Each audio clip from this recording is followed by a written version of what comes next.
오병이어의 기적을 본 군중들에게 예수님은 영웅이셨습니다. 예수님이 베세다 그 광야에 계시지 않는다는 사실을 알았던 군중들은 급하게 배를 타고 예수님을 쫓아갔습니다. 비록 예수님의 수상보행, 광풍이 이는 갈릴리 바다를 막 걸어가시는 그 모습을 직접 본 것은 아니지만 여전히 그들은 예수님을 임금 삼고 싶었습니다. 그런데 가버나움 회당에서 만난 예수님은 27절을 보시면 썩을 양식을 위하여 일하지 말고 영생하도록 있는 양식을 위하여 하라, 그런 말씀을 주셨습니다. 그들 입장에서는 좀 왠지 찬물을 끼얹는 듯한 말씀, 현실과 좀 동떨어져 있는 그런 말씀으로 비춰질 수 있는 가르침을 주신 겁니다. 그래서 단도직입적으로 모세는 광야에서 40년 동안 만나를 우리에게 공급했는데 당신은 무엇을 주실 수 있습니까? 라고 하는 것을 묻습니다. 그때 예수님께서는 내가 참 떡이다, 내가 생명의 떡이다, 하늘로부터 내려온 떡이다, 그렇게 말씀하시면서 내게 오는 자는 결코 줄이지 않고 나를 믿는 자는 영원히 목마르지 아니하리라, 그런 말씀을 주십니다. 41절과 43절 말씀을 보면 그들은 수군거렸습니다.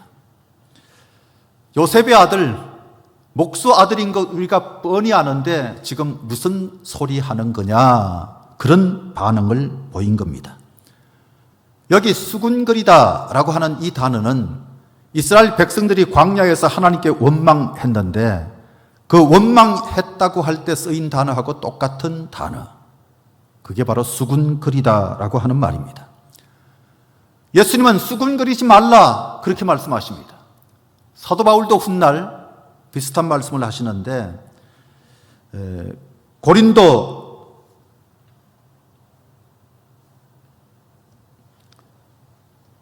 전서 10장 10절에서 11절 말씀에 보면 그들 가운데 어떤 사람들이 원망하다가 뱀에게 멸망하였나니 너희는 그들과 같이 원망하지 말라.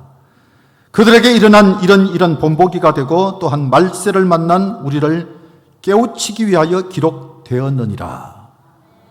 예수님은 너희는 어떻게 옛날과 똑같냐, 그 말씀을 하시는 겁니다. 그리고 45절에 선지자의 글에 그들이 다 하나님의 가르침을 받으리라 기록되었은즉 아버지께 듣고 배운 사람마다 내게로 오느니라. 제발 내 말 좀 듣고 배우라는 간곡한 말씀을 주고 계시는 겁니다. 그저 수군거리기만 하고 있는 그 모습이 얼마나 안타까우셨는지 47절에 보시면 내가 진실로 진실로 너희에게 이르노니, 그러시면서 35절에 이어서 다시 48절에서 내가 곧 생명의 떡이다, 그 말씀을 하십니다. 내가 곧 생명의 떡이다. 너희는 조상들이 그 광야에서 만나를 먹고도 죽었는데 또 만나 타령이냐? 그보다가는 생명, 영생을 얻어야 한다, 그 말씀을 계속해서 촉구하며 이 말씀을 주십니다.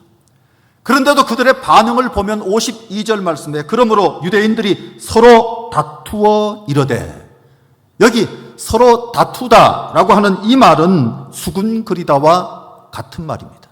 마찬가지예요. 그들은 지금 무슨 말씀하시는지 전혀 알아듣지 못하는 그런 사람들이에요.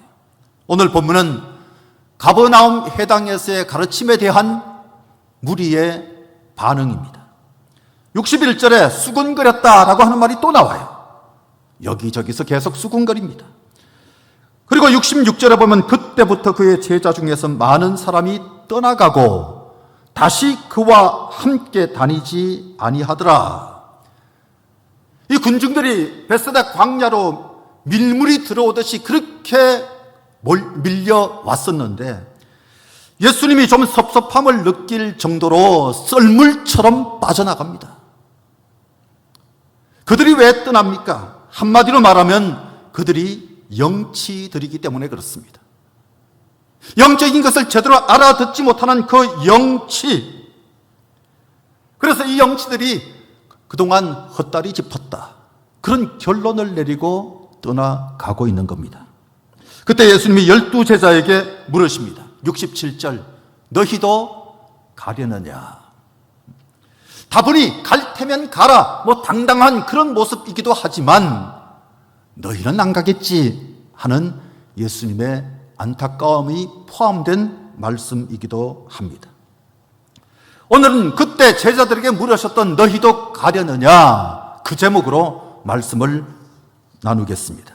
첫째는 떠나간 사람들이 있었습니다. 66절, 그때부터 그의 제자 중에서 많은 사람이 떠나가고 다시 그와 함께 다니지 아니하더라.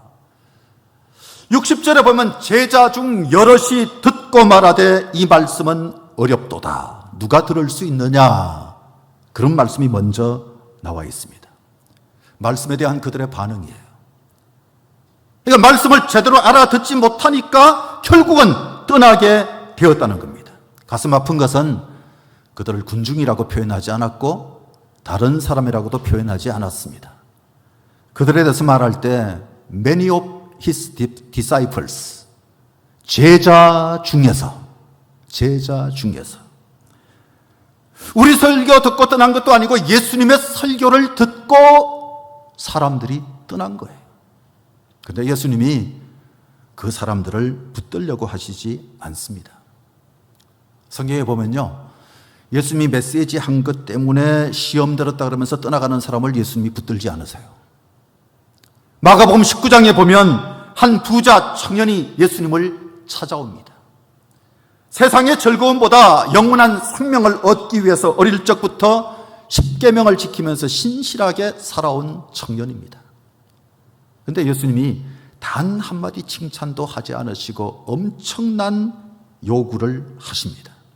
마태복음 19장 21절, 가서 내 소유를 팔아 가난한 자들에게 주라. 그리하면 하늘에서 보화가 네게 있으리라. 그리고 와서 나를 따르라. 많은 재산이 있었던 이 청년은 근심하면서 떠나갔다. 슬픈 표정으로 울상이 되어서 떠나갔다는 것입니다. 우리 같으면 너무 아까운 청년을 놓쳤다고 땅을 칠 거예요. 그런데 예수님은 아이고 젊은 사람이 급하기도 하지, 농담이야 농담, 그러면서 붙들지 않으셨어요. 내가 너무 세게 얘기했지, 한 2년 지나면 확신 갖게 될 거야, 그런 말씀도 하지 않으십니다. 전혀 후회가 없으세요. 우리는 여기서 복음을 타협하면 안 되는구나 하는 것을 깨닫습니다. 주님은 메시지 때문에 시험 드는 자는 결코 붙들지 않으십니다. 우리의 인격이나 말버릇 또는 다른 사람을 좀 무시하는 듯한 그 태도 때문에 누군가가 시험 들고 누군가가 떠나려고 할 때는 붙들어야 합니다. 사람들의 비율을 맞추라는 건 아닙니다. 다만 메시지는 절대 타협할 수 없다는 것입니다. 메시지를 사람들이 시험 들지 않게 거기다 버터를 자꾸 바르면, 버터를 옛날에는 빠다 칠한다 그랬는데, 빠다를 자꾸 거기다 칠하면 버터 너무 많이 넣은 음식은 느끼해요.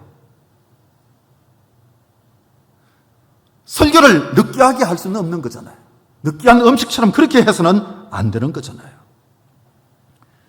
문제는 우리가 반대로 하는 게 문제입니다. 혹시 자기 성격 때문에 비난을 받으면 열을 내고 예수님의 명예가 땅에 떨어질 때 덤덤하게 있으시다면 그 사람은 참 성격이 좋은 사람이 아니라 회개해야 할 사람입니다.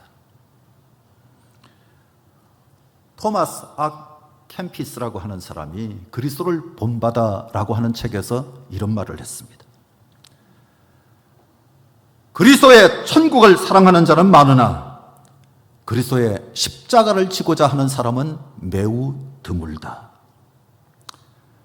그리스도께 위로받고자 하는 이는 많으나 상처를 받고자 하는 이는 매우 적다. 그리스도와 함께 만찬을 나누고자 하는 자는 많으나 같이 금식하고자 하는 자는 찾아보기 힘들다. 모든 사람들이 그분과 함께 기쁨을 나누기를 바라지만 그분과 함께 고통을 짊어지려고 하지 않는다. 그리스도께서 떡을 나눠 주실 때는 많은 사람들이 그를 따랐으나 고난의 잔을 마실 때는 같이 마시는 자가 거의 없었다. 오병이어의 기적을 행할 때 그렇게 인산인해를 이루더니 예수님이 십자가를 지실 때는 어땠습니까? 마가복음 14장 50절에 보면 제자들이 다 예수를 버리고 도망하니라. 빵보다 더 큰 것, 질병 치유보다 더 큰 인생의 동기, 인생의 목적을 가르치셨지만 알아듣지 못한 영치들. 그저 소박한 행복을 원한다고 그냥 먹고 마시기만 할 수 있으면 돼요. 그냥 내 아픈 이 몸 건강하기만 하면 돼요. 그러면서 육적 만족을 기대하고 따랐던 사람들, 물질의 소박함, 거기서 행복을 느끼려 했던 사람들 다 떠나가고 말았습니다. 예수님이 하시는 말씀이 부담이 되고 심지어는 예수님이 하시는 말씀이 걸림돌이 됐습니다. 둘째, 너희도 가려느냐 하는 이 말씀은 선택하라, 그런 말입니다. 선택하라는 말씀이에요. 67절, 예수께서 12제자에게 이르시되 너희도 가려느냐. 이 말씀은 예수님의 외로움이 듬뿍 담겨있는 질문. 다 떠나게 된다 할지라도 선택해라, 그런 말씀이에요. 인생은 선택입니다. 80년대 어느 전자제품 회사의 광고 문구 중에 순간의 선택이 10년을 좌우한다, 그런 말이 있었어요. 아마 웬만한 분들은 다 들어보셨죠. 너무도 유명한 광고 문구였습니다. 순간의 선택이 10년을 좌우한다, 그 말 때문에 그 상품 히트쳤습니다. 그리고 그 회사는 세계적인 메이커가 됐어요. 그 후에 순간의 선택이 일생을 좌우한다, 사람들은 그렇게 말하기 시작했습니다. 교회 안에서도 수많은 사람들이 설교 제목을 정할 때도 순간의 선택이 일생을 좌우한다, 그런 제목을 선택하기도 했습니다. I had no choice. 나에게는 선택이 없었다. 나에게는 선택할 기회가 없었다, 그렇게 불평하는 사람들도 있지만 아닙니다. 누구에게나 다 선택할 기회가 있었습니다. 제자들도 마지막 선택의 기회를 맞습니다. 조용한 시간이에요. 예수님은 이제부터 고난이 있을 것이라고 예고하십니다. 앞으로 십자가 지게 될 거다, 그 말씀을 주시는 거예요. 아니, 메시아로 믿고 메시아의 그 놀라운 영광을 누릴 때 그 영광에 나도 참여하고 싶다고 화려한 꿈을 갖고 3년 동안 예수님을 따라다녔는데 그토록 믿었던 예수님이 십자가를 지신다? 너무 마음에 안 드는 말씀입니다. 불안하기 짝이 없습니다. 이제 와서 어떻게 하라는 건가? 거기다가 많지도 않은 12 중에서 한 사람이 배신자라고 말씀하십니다. 이름을 직접 언급하지 않았지만 너희 중에 배신자가 있다. 누구를 가리키는지 답답합니다. 아니, 엄청 쇼크 먹었을 거예요. 혹시 내가 배신자인가? 내가 하는 행동을 예수님은 배신자 행동이라고 보고 계신가? 60절에 어렵도다, 누가 들을 수 있느냐? 3년 동안 들은 예수님의 말씀이지만 말씀이 어려운데 지금 더 어려워요. 예수님의 말씀이 더 어려워요. 이게 제자들 입장이에요. 요한은 마지막 절인 71절에서 그 배신자가 가룟 유다다라고 하는 사실을 밝혔습니다. 63절에 보면 살리는 것은 영이니 육은 무익하니라. 계속해서 예수님 말씀하시는 것이 아리송합니다. 세상적인 욕망으로 따랐다면 이제는 포기해야 될 때가 됐다고 생각할 수 있는 순간, 예수님의 인기에 취해서 능력에 열광하고 귀한 말씀에 매료되어서 그동안 열심히 그렇게 따라다녔던 많은 사람들은 이미 떠났습니다. 성경에 12제자라고 하는 말이 나와 있는 것을 볼 때 12 외에는 다 떠난 것 같아요. 그 수많은 사람들이 다 떠났어요. 다수결 따르는 것이 옳다라고 생각하는 사람들은 절대 다수가 떠난 이 상황에서 떠나는 게 어색하지 않습니다. 어쩌면 지금이 떠날 때일 거예요. 사람들은 어떤 결정을 내릴 때 자기 경험을 판단 기준으로 삼습니다. 경험이 판단 기준이 돼요. 그래서 제자들이 흔들릴 수 있는 상황을 맞고 있는 것인데, 바로 그때 예수님께서 너희도 가르느냐, 참 서글픈 질문을 하고 계셔요. 너희도 가르느냐. 많은 사람들이 자기 경험으로 선택한다고 판단 기준을 경험을 잡았다가 잘못 선택하는 경우가 많습니다. 잘못된 선택을 할 때가 많아요. 그래서 선택이라고 하는 게 쉽지가 않습니다. 지금은 돌아가셨는데 세계적인 부흥사 빌리그레함 목사님, 그 친구분의 간증이기는 한데, 이 친구분은 산을 아주 좋아하는 사람이었습니다. 그래서 주변에 있는 산들에 대해서 잘 아는 분이십니다. 어느 날 이분이 혼자 산행을 나섰는데 깊은 산속에서 그만 길을 잃고 말았습니다. 누구보다도 산에 대해서 잘 아는 사람이 길을 잃은 거예요. 한국 산과 달리 미국의 아주 큰 산들은 어마어마하거든요. 길을 잃는다, 이건 목숨을 잃는다와 같은 말입니다. 그래서 이분은 자기 아는 지식을 총동원하고 부단한 노력 끝에 드디어 한 오두막집을 발견합니다. 거기서 한 노인의 도움을 받아서 살게 됐습니다. 그런데 그 노인께서 한 말씀을 그에게 들려주셨는데 잊을 수 없는 말이라는 거예요. 너무 지혜로운 말이라는 거예요. 젊은이, 산에서 길을 잃으면 사람들은 흔히 빨리 어려움 속에서 벗어나기 위해서 밑으로 내려오는데, 길을 찾기 위해서 산 밑으로 내려오는데 그거 죽는 길이야. 산에서 길을 잃으면 내려가는 게 아니라 올라가야 돼. 산 정상에 서서 마을이 어느 방향에 있는지, 길이 어느 쪽에 있는지 충분히 판단을 하고 그 다음부터 내려와야 사는 거야. 너무도 중요한 얘기를 해줬다는 거예요. 그게 산을 타는 사람들에게는 진리라는 거예요. 그 말 속에 선택이 결정적인 역할을 할 수 있다는 것도 포함됩니다. 12제자들 이제 남느냐 떠나느냐 선택의 기로에 섰습니다. 인생은 언제나 선택의 기로인데, 예수님은 선택의 기로에 선 사람들에게 묻습니다. 너희도 가려느냐?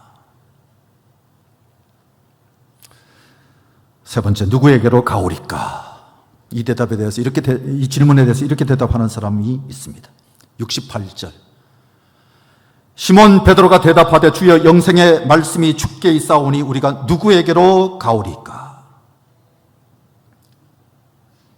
이 대답은요, 먹고 마시는 것 때문에 주님을 따르고 있는 것 아닙니다. 주님께서 수많은 병자들을 고치시는 그 모습 보고 지금 주님 따르는 것도 아닙니다. 그보다 더 큰 것, 바로 영생의 말씀 때문입니다. 그런 고백이에요. 영생의 말씀 때문입니다. 이 대답은요, 마태복음 16장 16절에 보면 베드로의 유명한 신앙 고백이 있죠. 주는 그리스도시요 살아계신 하나님의 아들이시니이다. 웬만한 성도들이 다 알만한 베드로의 너무나도 유명한 신앙 고백이 있는데, 이 유명한 신앙 고백이 요한복음에는 없어요. 그런데 베드로가 예수님이 물으시는 질문 앞에 대답했다고 하는 주여 영생의 말씀이 주께 있사오니 우리가 누구에게로 가오리까? 이 대답이요, 마태복음에 나오는 대답보다가 더 심오한 것 같아요. 의미가 더 깊은 것 같아요. 영생의 말씀이 계시는데, 우리 사람들에게 영생이 얼마나 중요한 겁니까? 얼마나 어마어마한 선물입니까? 영생의 말씀이 계시는데 우리가 누구에게로 가겠느냐? 멋진 대답이죠. 베드로가 완벽해서 이 대답하는 것 아닙니다. 그의 신앙이 완전해서 이 대답하는 것 아닙니다. 그저 어렴풋하게 예수님을 하나님의 거룩한 자이심으로 믿었어요. 하나님의 거룩한 자라고 믿은 거예요. 사실은 적은 믿음이에요. 그런데도 불구하고 나름대로의 판단보다 예수님의 말씀을 더 신뢰한 선택. 해박한 성경 지식은 없어도 영생의 말씀을 꼭 붙들어야 되겠다, 그렇게 생각하고 한 대답이에요. 그거 아시잖아요. 뛰는 놈 위에 나는 놈 있고 나는 놈 위에 붙어 있는 놈 있다.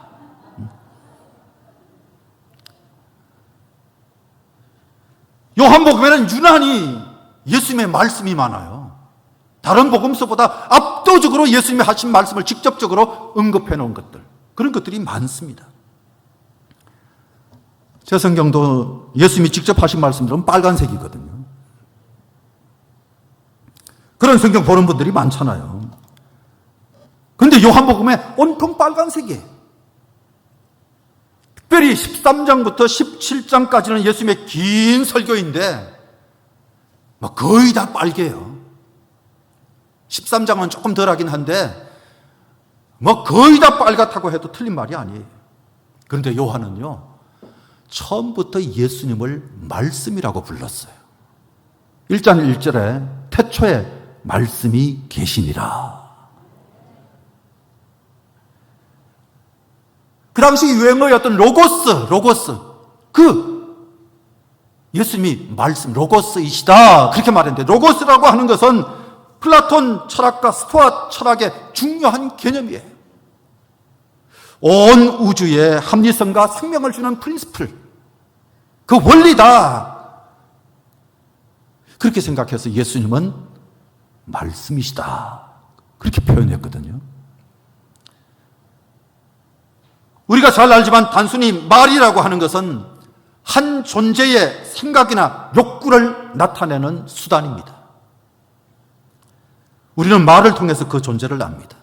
만약에 그 존재 볼 수 없으면 말이 그 존재의 전부가 되는 거예요. 그래서 남들이 없을 때 좋게 말해주는 게 굉장히 중요할 것 같아요.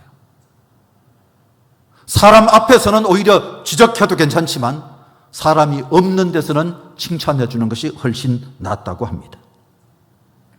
하나님도 마찬가지. 영이시라 보이지 않죠. 근데 하나님을 어떻게 봅니까? 우리가 말씀 통해서 보는 거예요. 그렇죠? 하나님을 우리가 어떻게 압니까? 예수 그리스도를 통해서 압니다. 말씀을 통해서 하나님을 알고 예수 그리스도를 통해서 하나님을 아는 거니까 요한은 예수 그리스도는 말씀이다, 그렇게 표현을 한 거예요. 칼 바르트가 자신의 책 교의학이라고 하는 책에서 하나님의 말씀을 세 가지 양식으로 언급을 했습니다. 첫 번째, 하나님의 말씀은 계시된 말씀이다 그랬어요. 그 계시된 말씀이 바로 예수 그리스도예요. 예수 그리스도가 계시 자체고 계시의 중심입니다. 두 번째는 기록된 말씀이라고 그랬습니다. 그게 성경이죠. 기록된 말씀, 성경. 성경의 중심이 예수 그리스도이고 성경의 목적이 예수 그리스도입니다. 구약 성경도 마찬가지예요. 여러분, 레위기를 읽으면서도 예수님을 발견할 수 있어야 돼요. 에스더서를 읽으면서도 예수님을 만나야 돼요. 시편을 읽으면서도 예수님을 만나야 합니다. 그게 성경이에요.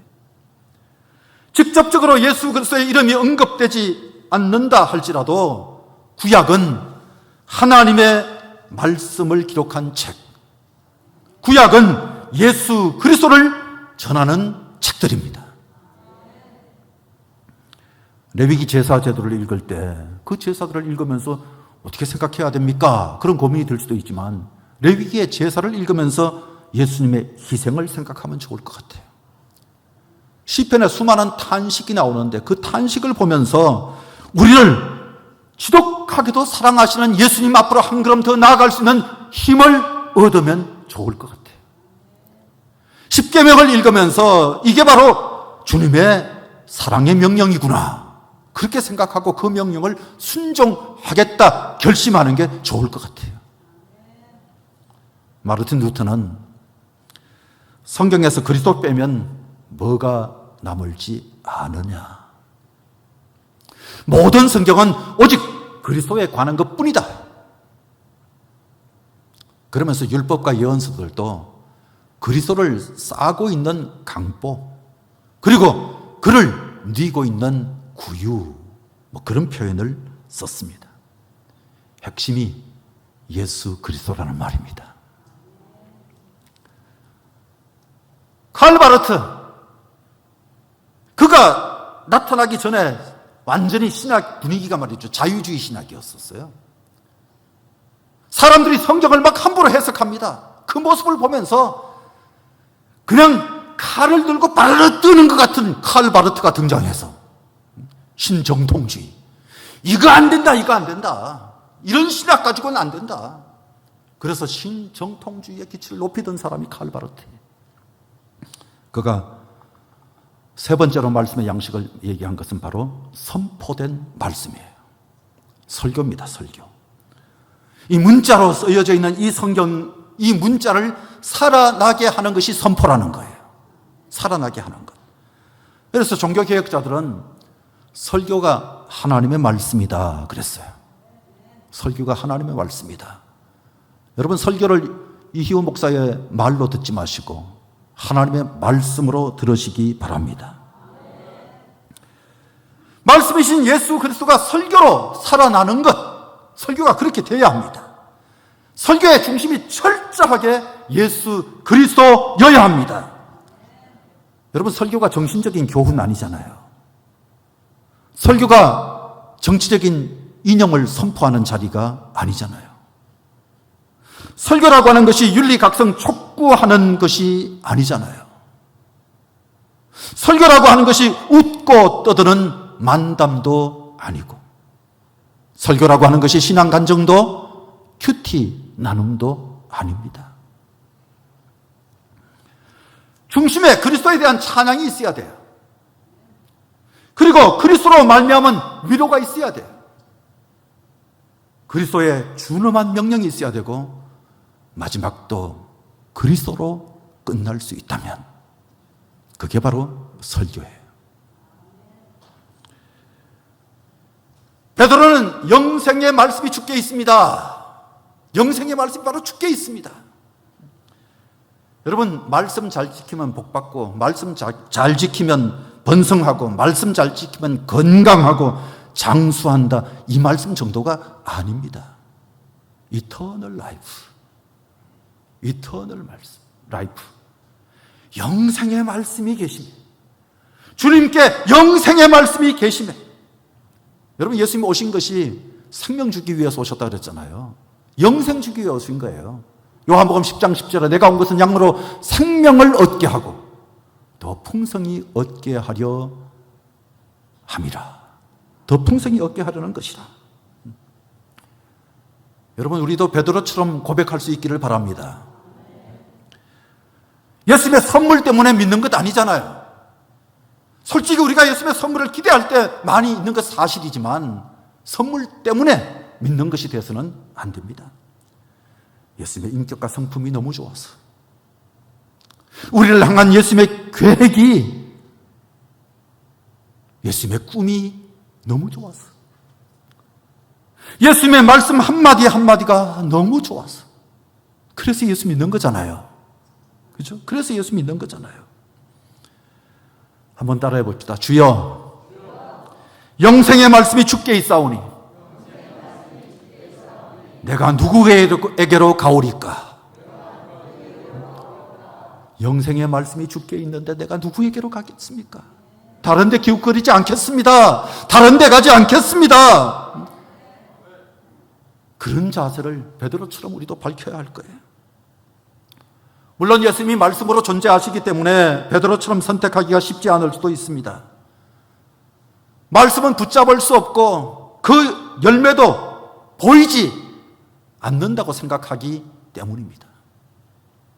구약의 유대인들에게 토라는 생명이었습니다. 토라가 복을 준다고 믿었습니다. 그런데 이방인들이 볼 때는 그저 변방의 초라한 민족 종교의 경전일 뿐입니다. 그들이 대단한 국가를 이룬 것도 아니고 너무 작은 나라. 그래서 이방인들은 무시했어요. 또 너무 까다롭게 인간의 삶을 제약한다, 그렇게 생각해서 썩 내키지도 않는 것이 바로 토라였습니다. 그런데요, 그 토라가 밟히고 온갖 어려움을 겪는 유대인들을 살렸어요. 여기서는 아멘이 나올 줄 알았는데 유대인이 살았다 그러니까 별 반응이 없나 봐요. 우리가 살아야 되는데. 그 토라를 붙들고 살았던 그 민족이 그렇게 짓밟히면서도 살았어요. 그 나라가 겹겹이 에워싸이는 적국들로부터 지금도 보호를 받고 있습니다. 그래서 그들은 지금도 말씀을 붙잡고 있어요. 말씀을 꽉 잡고 있어요. 우리도 말씀을 붙잡아야 합니다. 보물이 우리 안에 있음에도 불구하고 그 사실조차 인식하지 못하는 사람은 불쌍한 사람. 그리고 그 보물을 외면하고 떠난 사람은, 그냥 떠나버린 사람은 더 불쌍한 사람. 우리는 믿음으로 생명의 말씀을 붙잡을 수 있기를 바랍니다. 그 말씀이 보물입니다. 그 말씀이 복음입니다. 복음은 마치 전파와 같습니다. 아무리 송출을 막 해도 수신기 안 틀어놓으면 소용이 없어요. 지난 6월인지 7월인지 그때부터 극동방송 담당자가 목사님, 한 달 동안만 날마다 좀 매일 기도를 인도해 주십시오. 매일 기도문을 좀 작성해서 보내주십시오. 가만히 생각해 보니까 기도 한번 해주는 거 하고 31일을 날마다 그걸 유튜브에 띄워두고 그 기도한 내용을 전부 다 글자로 다 해가지고 이렇게 남겨놓는 거라면 아하, 이거 좀 부담되는데, 그냥 준비 없이 설교했다가는 같은 말 나올 수 있고 말이죠. 이거 부담되는데. 그래서 아이고, 나 지금 그럴 시간이 안 되니까 좀 이 다음에 하자고. 목사님 언제요? 언제? 그래가지고 10월 달쯤이면 괜찮을 것 같아서 10월 달쯤 하자 그랬어요. 저는 개월에 뒤에 10월이 올 줄 알았어요. 근데 되게 빨리 오더라고요. 며칠 전에 목사님 곧 10월입니다. 그래서 아이고, 나 아직도 하나도 안 써놨는데 금방 10월 오면 나보고 어쩌라고 그랬더니 목사님 이제는 피하지 마시고 해주셔야 합니다. 다음에 또 바쁘실 거니까. 그래서 코가 끼어서 이제 10월 1일부터 방송에 기도가 날마다 나올 텐데, 하루에 몇 번 하는지는 모르겠지만 문제는 그렇게 날마다 매일 기도를 나름대로 시간을 내어서 준비하고 그걸 내보내도 사람들이 틀지 않으면 소용없는 거예요. 틀지 않으면 소용없어요. 라디오 나오는 게 극동방송밖에 없느냐 그러면서 교통방송 틀면 못 들어요. 라디오 켰는데 목사님 기도 한 번도 안 나오던데요. 이상한 소리 하면 안 돼요. 주파수가 맞아야 돼요. 주파수가 맞아야 돼요. 그래야 소리도 들리고, 그래야 인터넷도 열리고, 그래야 세계가 열립니다. 할렐루야! 여러분 기억하십시오. 말씀 안에 생명이 있습니다. 예수 안에 생명이 있습니다. 승리하시기 바랍니다. 기도하겠습니다. 하나님, 주께서 저희를 사랑하시고 말씀 주셔서 감사합니다. 꼭 말씀 붙들고 영생의 말씀 주께 있다고 믿고 어디에도 기웃거리지 않겠다고 그렇게 다짐하고 오직 말씀 안에 살아가는 저희가 되게 하여 주시옵소서. 말씀이 어마어마한 보물이라는 사실을 꼭 기억하게 하시고 말씀을 복음으로 삼고 보물로 알고 그렇게 말씀을 사랑하고 또 사랑하는 저희가 되도록 축복해 주옵소서. 예수님 이름으로 기도드리옵나이다. 아멘.